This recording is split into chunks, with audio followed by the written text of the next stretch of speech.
we understand the word kar derives out of karas, out of kara, which means the anointed Messiah. Ka means soul, Ra means light, the karas, the Christ. You know, karas is the original way of saying Christ.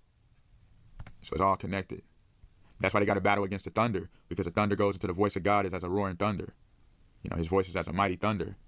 You know, and Lamb stood on the Mount Zion, and with him 144,000, having his father's name written in their foreheads. And I heard a voice from heaven as the voice of many waters, and as the voice of a great thunder. That's why it says the voice of many waters. That's the gathering of all the saints with the Messiah, the man out to sea. That's why they got to have that ice going around during the same time. So you remember Tyrese Halliburton, who played for Indiana Pacers, the star of the Pacers? Remember, he used to play for the Kings. He got traded from the Kings to the Pacers. So basically it's saying, you know, the car of the Messiah, you know, the king, you know, it's all connected. That's why they're doing the No King's March, because they don't want the Messiah to be the ruler. They want to have their democracy. So they got to use Trump as like the scapegoat, because in 1 Corinthians 15, chapter 15, verse 52, as it's written, at the last trumpet at the last trump, you know, they shall awaken. You know, so we at the last trump, you know, that's the time of the great awakening that's taking place. So they don't want people waking up and knowing the truth. So that's why you see how they had Tyrese Halliburton, who used to be a king on the Pacers now, and they're doing the No King's March. And he got the same color jersey as the map, you know, of the No King's protest. And he was with Obadiah. You know, Obadiah is remember, that was a serious prophet who prophesied about the fall of Esau, you know, the judgment coming upon Babylon.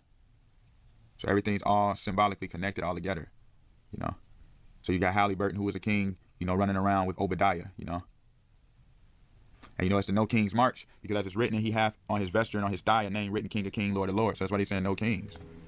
And then on top of that, Matthew 24:31, and he shall send his angels with a great sound of a trumpet. Hear that again, the trumpet.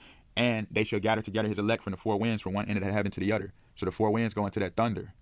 You kind of see what I mean? The Oklahoma City thunder, that great storm, that whirlwind gathering up the saints. Remember, as it's written in Zechariah 2:6, I scattered thee abroad as the four winds of heaven. So let's get even deeper into this, man. All right, let's hear this right quick. You know, I showed this a long time ago, but let's hear this right quick. It's all about who got the eyes to see and ears to hear. With every ounce of strength in his veins. And he's in Africa on this video. To snatch the crown from whoever y'all think has it. Snatch the crown because Messiah is the King of Kings, Lord of Lords. But rather than place it on his head, as soon as he grabs it, poof, boom, pow, it's like magic. It's like magic. They rather destroy the crown. The Masons rather just destroy the crown. They don't want the Messiah to become King of Kings, Lord of Lords.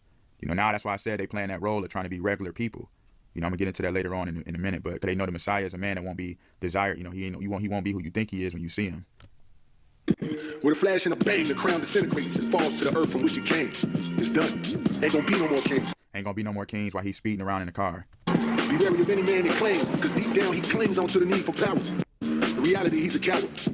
Ultimately, he's scared to die. Ultimately, he's scared to die, because their imagination, what they want. They don't want nobody to exodus. They don't want the Messiah to fulfill his mission. They want him to just get a grave in Babylon.